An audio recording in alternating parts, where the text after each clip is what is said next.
Thank you. Good morning dear students. आज हम बात करेंगे क्लास 9th के फिजिक्स चैप्टर की, फिजिक्स सब्जेक्ट की, और चैप्टर का नाम है मोशन। आज लेक्चर नंबर 1 है। तो मोशन के बारे में हम डिस्कस करेंगे। मोशन एक्चुअली होता क्या है। मोशन बहुत ही इम्पोर्टेंट चैप्टर है आपके नॉलेज के पॉइंट ऑफ व्यू से, एक्चुअली सिलेबस के पॉइंट ऑफ व्यू से भी हो सकता है, पर नॉलेज के पॉइंट ऑफ व्यू से बहुत इंपॉर्टेंट चैप्टर है। मोशन एक्चुअली होता है क्या। तो मोशन क्या होता है कि आप अपने डेली लाइफ में बहुत सारे मोशन देखते होंगे। जस्ट लाइक ये कि एक कार है जो रोड पर दौड़ रही है, तो वो भी मोशन में है। A man is walking on the road, वो भी मोशन में है। Ship is flowing in the city, sea, तो वो भी मोशन में है। तो हर चीज़ जो कि टाइम के रेस्पेक्ट में पोजीशन को चेंज कर रहा है, जो भी ऑब्जेक्ट है, कि कोई ऑब्जेक्ट मान लीजिए, कोई ऑब्जेक्ट है ये एट ए टाइम t1 और t2 टाइम पर जब आपने देखा इसको, तो वो ऑब्जेक्ट यहां पर पहुंच गया, तो इसकी पोजीशन में चेंज हो गया with respect to time. Time t1 पर कह सकते हैं, टाइम t1 मतलब 1 मिनट में आपने देखा, 1 मिनट बाद आपने देखा कि यहां पर थी ऑब्जेक्ट, और अगले ही मिनट मतलब या 4 मिनट या 5 मिनट के बाद आपने देखा, 4 मिनट पर देखा, तो ये बॉडी यहां पर पहुंच गई, ये ऑब्जेक्ट यहां पर पहुंच गया, तो उसकी पोजीशन में चेंज हो गया विद रिस्पेक्ट टू टाइम। जैसे ही टाइम चेंज हुआ, बॉडी की पोजीशन में चेंज हो गया, तो इट्स कॉल्ड मोशन। अगर हम बात करें मोशन की, तो कुछ इस तरीके से डिफाइन कर सकते हैं। If the position of a body is changing with respect to time, is changing with respect to time, the position of a body is changing with respect to time, is called the body is, so we can say that the body is in motion, body is in motion। Other hand पर हम बात करें कि अगर कोई body है जिसकी position change नहीं हो रही with respect to time, the position of a body does not change with respect to time, then the body is in the rest situation या condition या position। ठीक है। तो अगर किसी भी ऑब्जेक्ट की पोजीशन में चेंज हो रहा है विद रिस्पेक्ट टू टाइम, तो वो बॉडी मोशन में होगी, तो वो बॉडी मोशन में होगी। फिर से बता रहा हूं मैं आपको, अगर किसी ऑब्जेक्ट की पोजीशन में चेंज हो रहा है, या कह सकते हैं किसी ऑब्जेक्ट की position with respect to time change हो रही है, तो वो बॉडी मोशन में होगी। Is it clear? ठीक, क्लियर, ओके। तो इसके नोट्स आपको प्रॉपर मिलेंगे पीडीएफ के फॉर्म में। आप घबराए नहीं कि नोट नहीं करवा रहे, नोट करने के लिए आपको इसके नोट्स प्रॉपर मिलेंगे। तो मोशन क्या है, अगर आपसे पूछा जाए तो आप एक ही वर्ड में डिफाइन करेंगे, एक लाइन में डिफाइन करेंगे।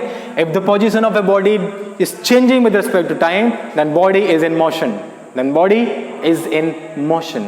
ठीक है, ओके। तो मोशन से रिलेटेड कुछ टर्म्स हैं, उसकी बात कर लेते हैं हम पहले। मोशन से रिलेटेड टर्म्स, अगर हम बात करें कि, चलिए पहले बात करते हैं हम फिजिकल क्वांटिटीज की। तो मोशन हो गया, तो मोशन क्या है? Position of a body is changing with respect to time, then the body is in motion. Okay, अब हम बात करेंगे फिजिकल क्वांटिटीज की। फिजिकल क्वांटिटीज क्या होती हैं बच्चे? तो फिजिकल क्वांटिटीज को डिफाइन कर सकते हैं हम कि ऑल द मेजरेबल कैरेक्टरिस्टिक्स या measurable quantity are physical quantity. ऐसी क्वांटिटी जिसको मापा जा सके, मेजर किया जा सके, वो सभी की सभी क्वांटिटी फिजिकल क्वांटिटी होती हैं। कैसी? फिजिकल। ठीक है, तो जो भी क्वांटिटी है जिनको मापा जा सके वो फिजिकल क्वांटिटीज होती हैं। इनको दो कैटेगरी में हमने डिफाइन किया गया, fundamental quantities and derived quantities. Fundamental quantities and derived quantities की बात हम बाद में करेंगे। ठीक है, तो फिजिकल क्वांटिटीज क्या होती हैं? All the quantities which are measurable, all the quantities which are measurable are called physical quantities. तो लिख सकते हैं the quantities which are measurable, measurable मापा जा सके, are called physical quantity. Okay, तो जो भी क्वांटिटी है जिनको मापा जा सके, जैसे मास है तो मास की यूनिट क्या होती है, 1 kg, 1 kg है, ठीक है, 1 kg है मास, तो मास फिजिकल क्वांटिटी हो गया। फोर्स है, कितना फोर्स लगा हुआ है, 1 Newton, 2 Newton, 3 Newton, 1 kilo Newton, तो जिसको भी मापा जा सकता है, तो क्या हो गया, फिजिकल क्वांटिटी। लेंथ है, फिजिकल क्वांटिटी, माप सकते हैं मिलीमीटर में, सेंटीमीटर में, मीटर में, किलोमीटर में आप माप सकते हैं। वॉल्यूम है, माप सकते हैं। डेंसिटी है, माप सकते हैं। करंट एम्पियर्स में मापा जाता है तो माप सकते हैं। तो जितनी भी क्वांटिटीज हैं जिनको मापा जा सके वो सब फिजिकल क्वांटिटीज होती हैं, ठीक है, फिजिकल क्वांटिटीज होती हैं। और फिजिकल क्वांटिटीज को आपने 2 पार्ट्स में डिवाइड किया है। It is further classify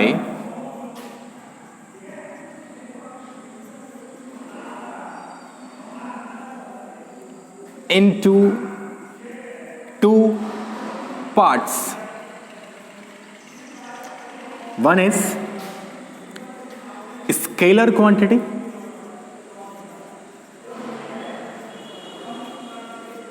and second one is vector quantity.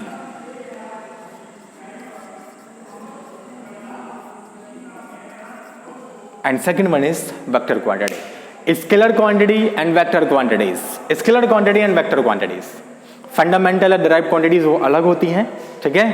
जो फिजिकल क्वांटिटीज हैं, फिजिकल क्वांटिटीज की दो क्लासिफिकेशन है, 2 पार्ट्स में डिवाइड किया गया है, कह सकते हैं। First is scalar quantities and second one is vector quantities. तो स्केलर क्वांटिटीज और वेक्टर क्वांटिटीज को डिफाइन करने के लिए क्या करते हैं कि 2 वर्ड है स्केलर क्वांटिटी और वेक्टर क्वांटिटी को डिफाइन करने के लिए। क्या दो वर्ड है, मैग्नीट्यूड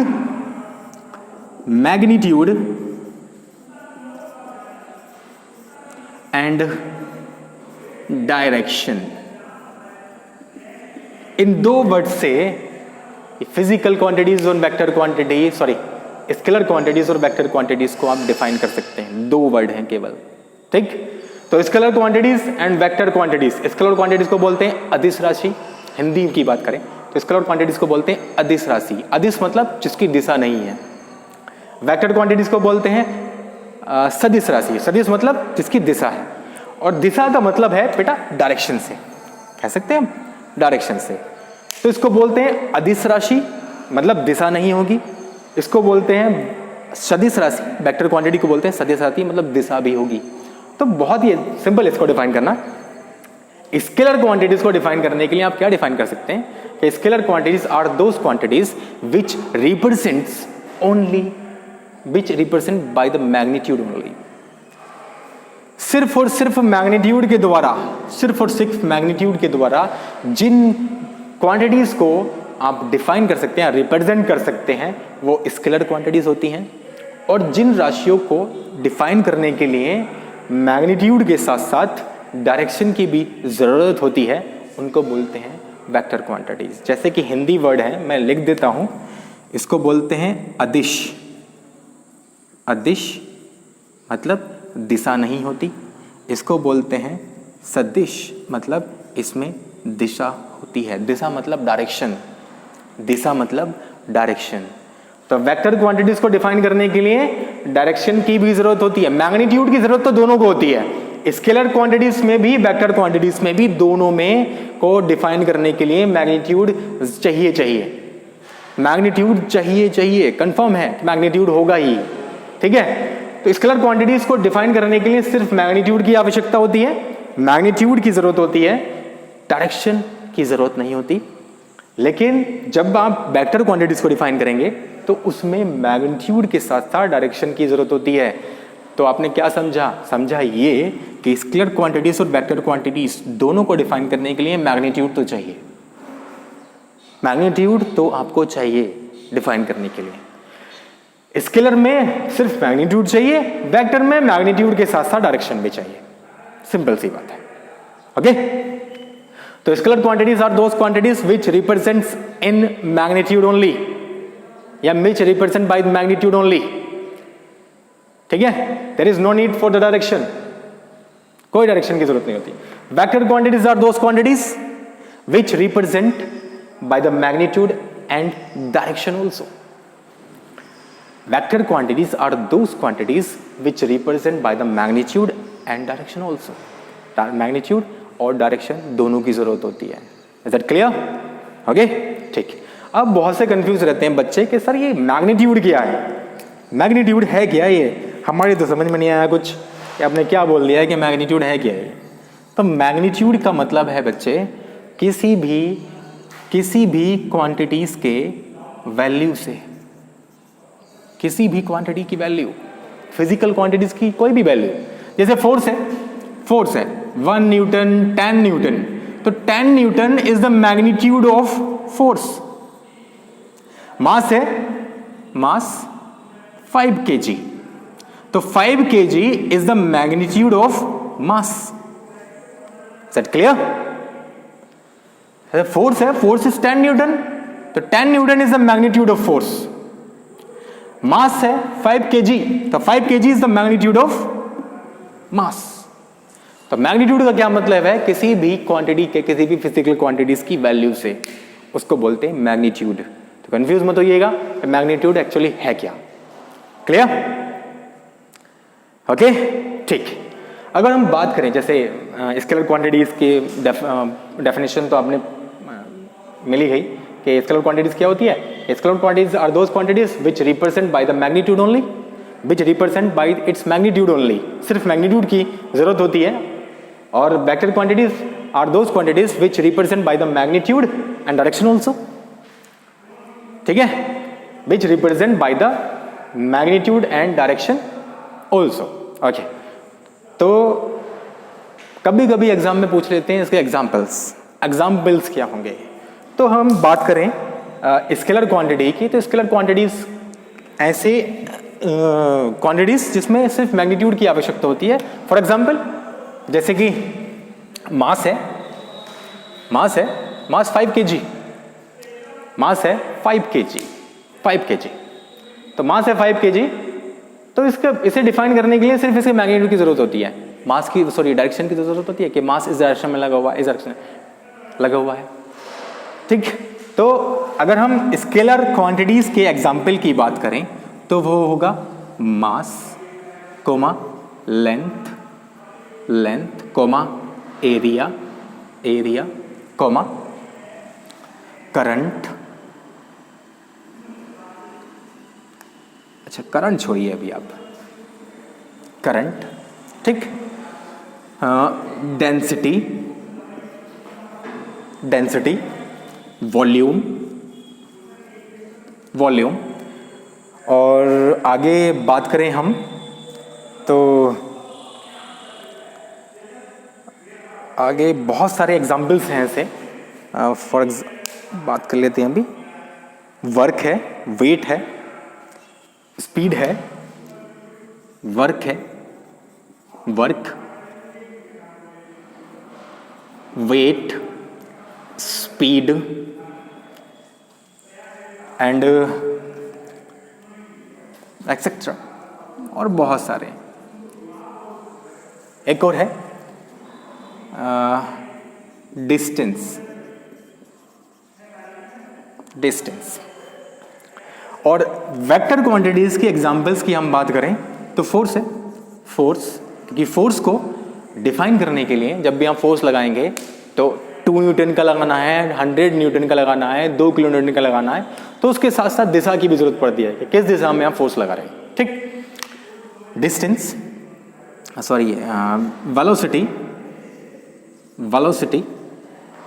वेलोसिटी को डिफाइन करने के लिए वेक्टर क्वांटिटी है, दो मैग्नीट्यूड और डायरेक्शन दोनों की जरूरत पड़ेगी. फोर्स है,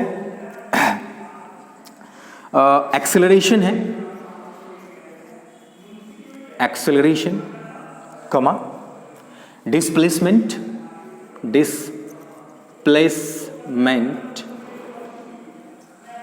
ठीक है बच्चों, एक्सेट्रा. और भी बहुत सारे एग्जांपल्स हैं, अभी हम फिलहाल इन्हीं एग्जांपल्स की बात करेंगे. ओके, देखिए तो स्केलर क्वांटिटीज है, इसको रिप्रेजेंट करने के लिए सिर्फ मैग्नीट्यूड की जरूरत पड़ती है, डायरेक्शन की जरूरत नहीं पड़ती। वेक्टर क्वांटिटी है, इसको रिप्रेजेंट करने के लिए सिर्फ मैग्नीट्यूड और डायरेक्शन दोनों की जरूरत पड़ती है। तो स्केलर क्वांटिटीज के जो एग्जांपल्स हैं वो मास है, length, area, density, volume, work, weight, speed और डिस्टेंस एक्सेट्रा। वेक्टर क्वांटिटीज की बात करें तो फोर्स है और वेलोसिटी है, एक्सेलरेशन है, डिस्प्लेसमेंट है एक्सेट्रा। बहुत सारे और एग्जांपल्स हैं। तो आगे जब हम बात करेंगे, क्योंकि स्केलर क्वांटिटीज और वेक्टर क्वांटिटीज में दो टर्म्स हैं, स्पीड एंड डिस्टेंस, और वेक्टर क्वांटिटीज में वेलोसिटी एंड डिस्प्लेसमेंट। इसमें बच्चे बड़े कंफ्यूज रहते हैं कि सर डिस्प्लेसमेंट और डिस्टेंस में क्या डिफरेंस है, और डिस्प्लेसमेंट और डिस्टेंस में क्या डिफरेंस है। बेटा डिफरेंस होता है दोनों में। क्या डिफरेंस होता है वो अभी हम बात करेंगे। और सर स्पीड और वेलोसिटी तो सेम ही है। स्पीड को भी आप लिखते हैं length per unit time, change in length per unit time, change in length per unit time.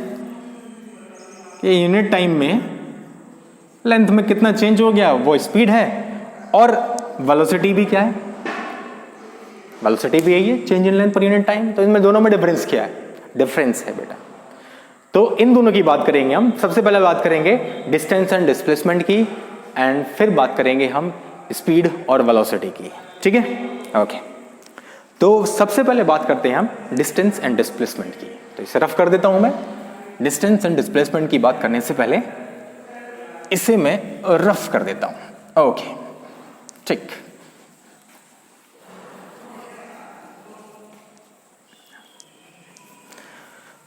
जहां कहीं भी ना समझ में आए बच्चों तो वीडियो पॉज करके पीछे करके फिर देखना, लेकिन देखना जरूर।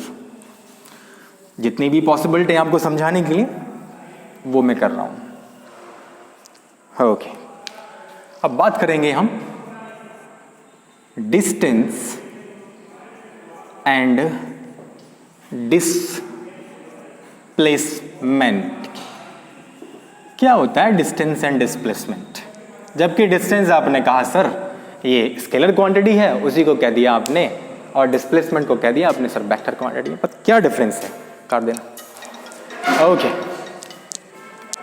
तो हम बात करेंगे डिस्टेंस एंड डिस्प्लेसमेंट की। तो डिस्टेंस एंड डिस्प्लेसमेंट में क्या डिफरेंस होता है, उससे पहले दोनों की डेफिनेशन देख लेते हैं। कि बेटा डिस्टेंस जो कहता है कि total path covered by the object, total path covered by the object is called distance, and displacement कहता है कि जब minimum distance from final and initial points, या कह सकते हैं the minimum distance between final and initial points. Distance को define करने के लिए क्या डेफिनेशन है, द टोटल पार्ट कवर्ड या total path travelled by the object is called distance. Total path travelled by the object is called distance, and the displacement is the minimum distance. ठीक है, minimum distance between final and initial points.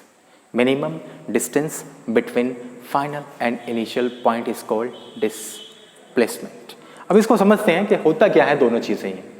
तो उससे समझने से पहले हम क्या करते हैं, एक एग्जांपल ले लेते हैं कि कोई पर्सन है, a man is standing at point A. A man is standing at point A. Point A पर एक मैन खड़ा है, एक आदमी खड़ा है, और उसे कहां पहुंचना है, पॉइंट बी पर। इस मैन को कहां पहुंचना है, पॉइंट बी पर।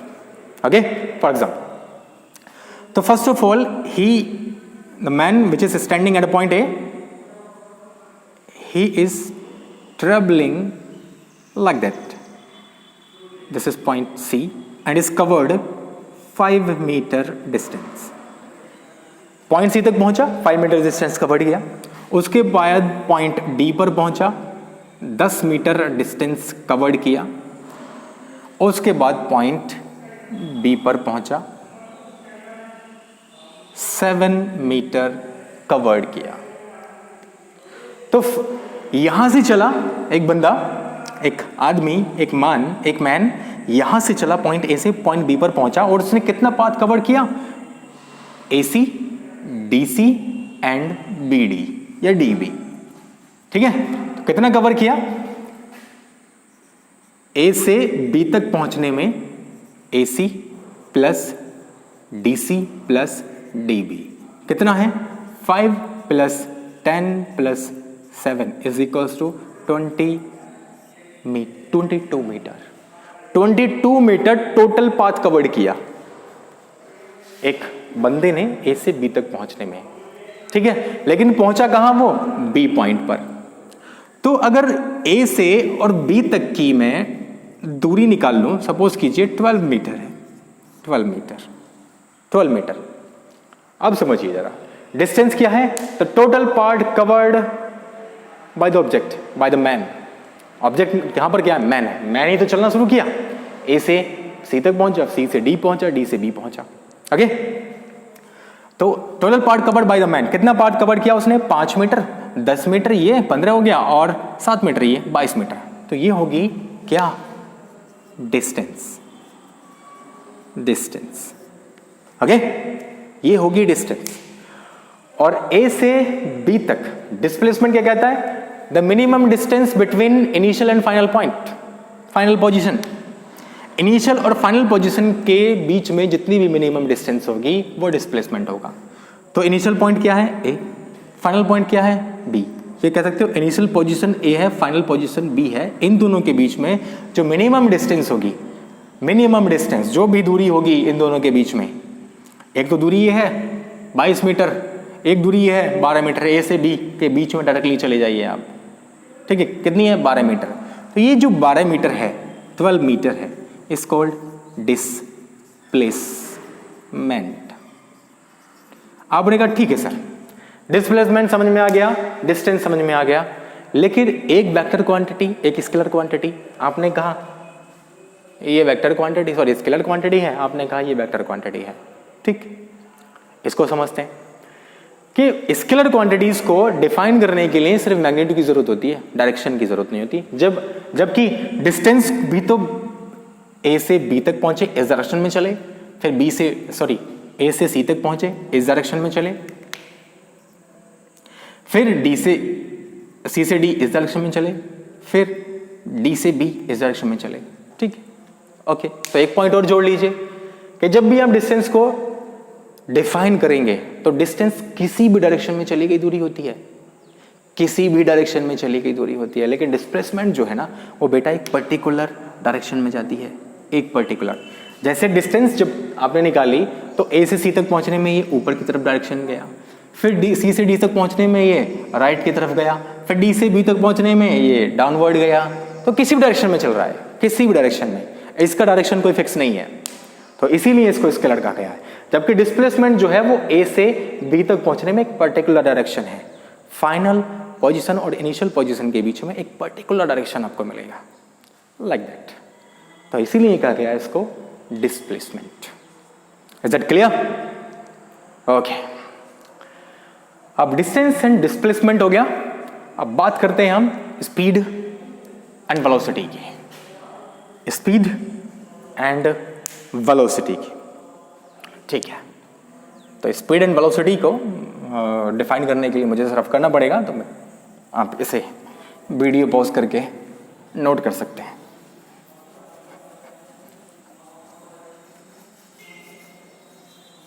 ओके,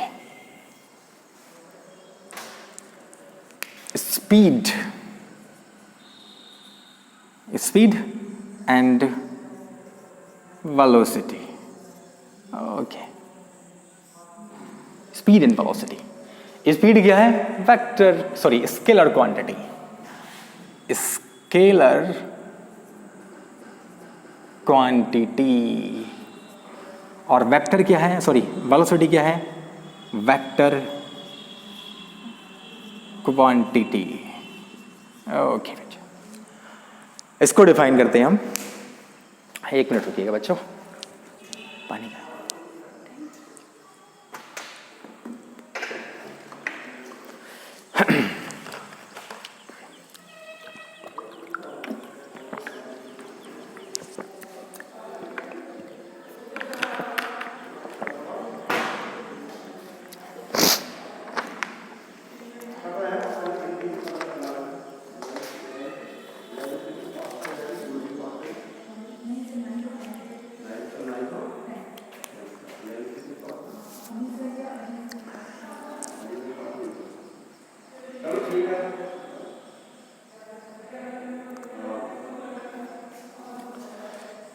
तो बच्चों हम बात करेंगे स्पीड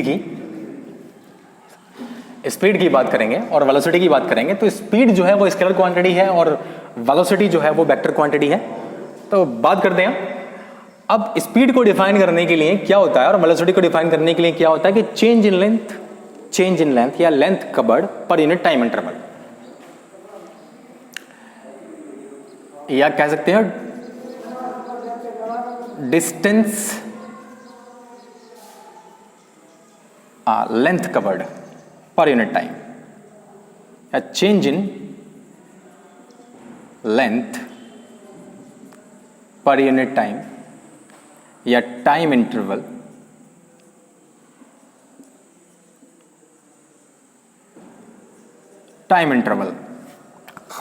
ऐसे इसकी बात करें तो ये भी change in length per unit time interval,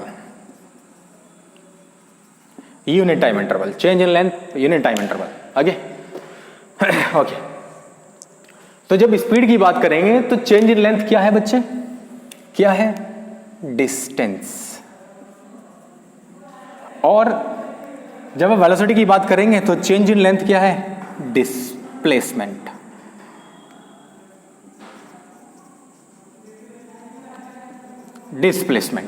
तो डिफाइन इस तरीके से कर देंगे, the distance travel by a moving body is in unit time interval is called speed. Distance travel by a body, distance travel by a body in unit time interval is called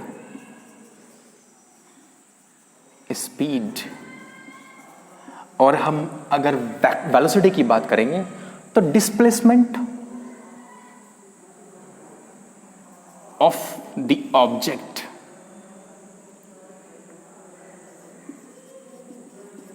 displacement of the object per unit time interval is called